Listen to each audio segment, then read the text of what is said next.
Bonjour, bonjour. On se retrouve aujourd'hui dans un cadre assez sombre quand même. Bon, il y a une petite lumière ici, mais sinon le fond c'est un peu la S quoi. Je fais comme je peux. Je sais même pas pourquoi je filme ici, en plus il y a une poubelle à la fin. Depuis le début, mais écoute, c'est pas grave. On va faire un tag. Je sais pas où je dois regarder parce qu'en fait je suis en caméra frontale. J'avais envie. Voilà, j'avais envie. Du coup, je sais pas si je dois regarder là. Je vais m'y faire. Alors du coup, ouais, j'avais encore envie de faire un petit tag rigolo là, c'est ma phase, hein, voilà, que j'ai trouvé sur le blog de je sais plus qui. Et le tag c'est de Mel Justine Lee. Voilà, donc on va commencer tout de suite. Hein. Alors, numéro 1, enfin première question quoi. Tu as 20 000 livres dans ta pile à lire, comment décides-tu de ta prochaine lecture? Déjà, jamais de la vie j'aurais autant de livres à lire. Déjà là, ma pile à lire, bon, il y en a pas beaucoup, il y en a quand même, je sais pas, une vingtaine. Je suis déjà en PLS, donc 20 000 livres, non mais... En plus, j'ai acheté 3 livres hier. Ouais, mais j'ai une bonne excuse, enfin si on peut appeler ça une excuse. En ce moment, je termine un livre tous les 2 jours. Voilà, donc autant dire qu'il me faut du rap, quoi, sinon je vais pas survivre, voilà. Mais pour en revenir à la question... qu'est-ce que j'en sais moi? Ça commence très bien. Bah déjà j'analyse un peu mon mood, tu vois. Quel genre j'ai envie de lire? Est-ce que je veux de la fantasy, un truc mignon, un thriller, des trucs gore, enfin voilà. Déjà premièrement. Ou alors je fais un sondage sur Instagram. Ouais, ça peut être sympa aussi. Enfin, quoique, noter 20 000 livres quand même, je sais pas comment je m'en sortirai. Je pense que je demande au génie d'Aladin. Voilà, je lui fais vas-y mec, j'ai la flemme de choisir, fais-le pour moi quoi. Et en échange, je te libère. Je pense que je ferai ça. Mais ouais, en tout cas, j'utiliserai une technique un petit peu élaborée. Voilà. Ensuite, deuxième question. Enfin, question, dilemme. Tu as lu la moitié d'un livre mais tu ne l'aimes pas. Tu continues ou tu arrêtes?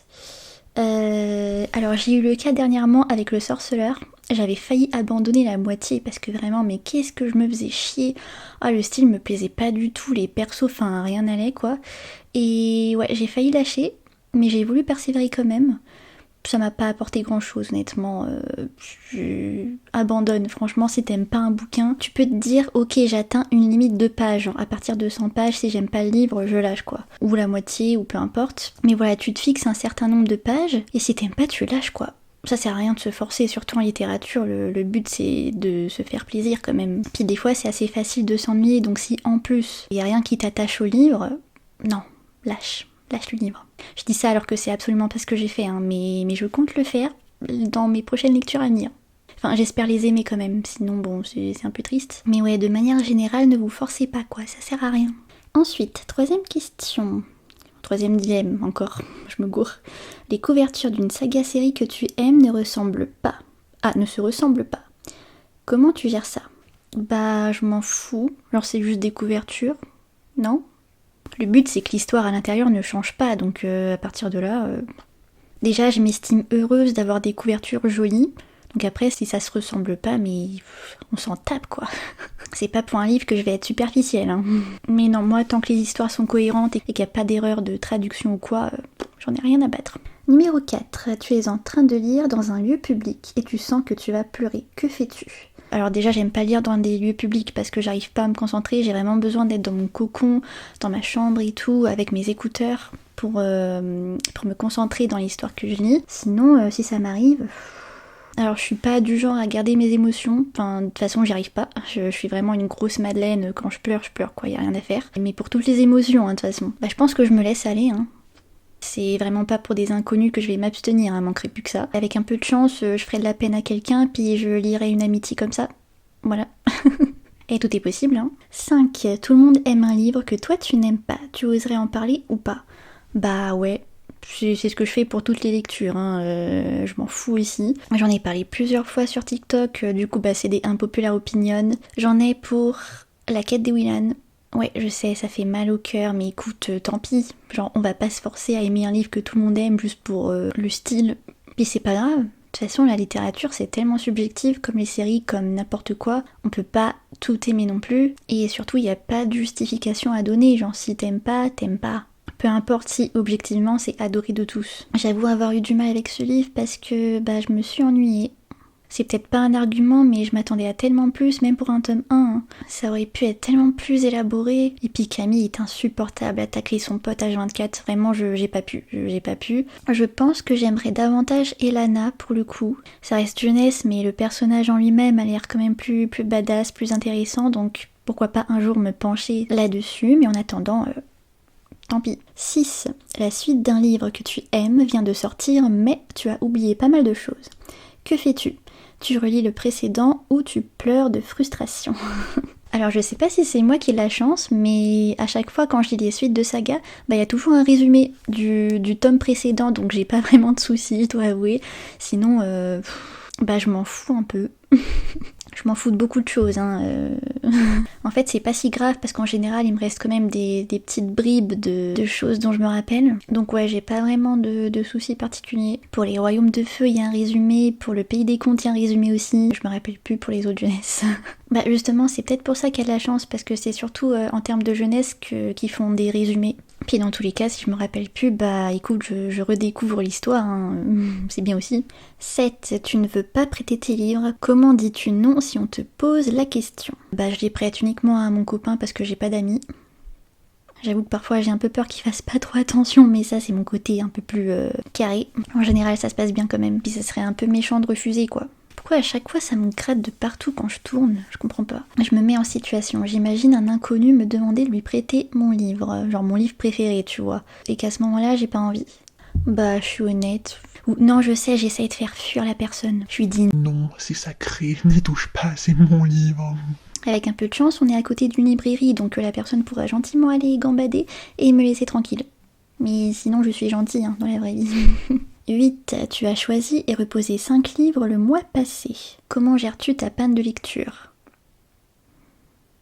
Alors là, ça va être un peu plus délicat, je vais nuancer par rapport à ce que j'avais dit tout à l'heure, sur le fait de pas se forcer et tout. Dans mon cas, parfois, me forcer c'est bien. Parce qu'une panne de lecture, ça peut durer beaucoup de temps si tu ne fais rien, justement, tu vois. Donc...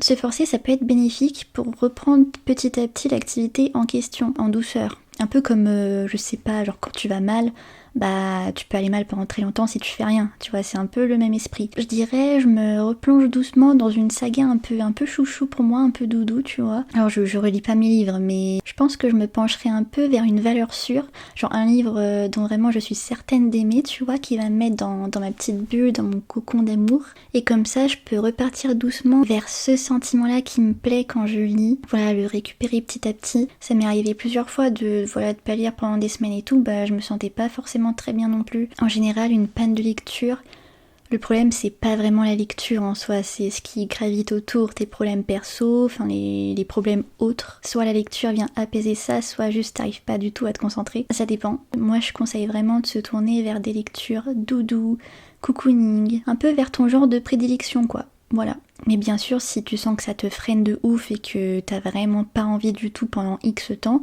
ne te force pas non plus, bien sûr. En fait, il faut trouver un espèce d'équilibre, tu vois. 9. Et dernier dilemme. Il y a tellement de nouveaux livres que tu rêves d'acheter.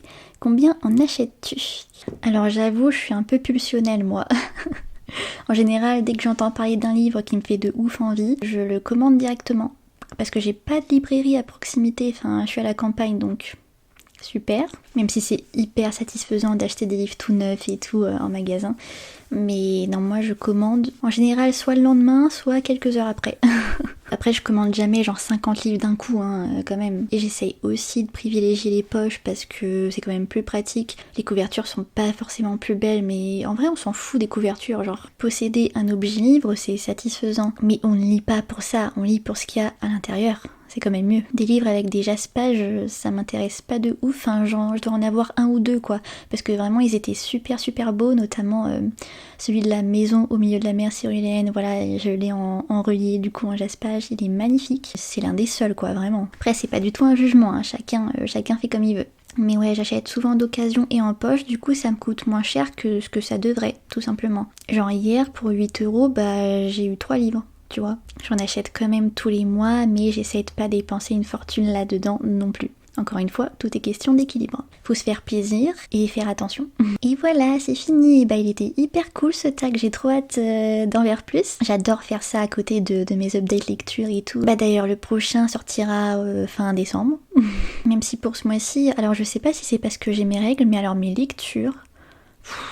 des grosses mimoles, genre vraiment des grosses mimoles. C'est pas que j'ai eu des déceptions, mais j'arrivais pas à être dedans. Il y a toujours un truc qui me plaisait pas dans ce que je lisais, donc j'ai pas eu de chance ce mois-là. J'espère que le prochain ça ira mieux. Je te laisse là, n'hésite pas à me dire comme d'hab, même si j'ai 5 vues par vidéo, mais c'est pas grave du tout. Heureusement, je filme pas pour les vues, sinon il y a toujours une forme de performance, je trouve, quand t'es trop intéressé par les stats et tout. Alors que quand on a strictement rien à battre, bah tu peux être toi-même et ça va beaucoup mieux.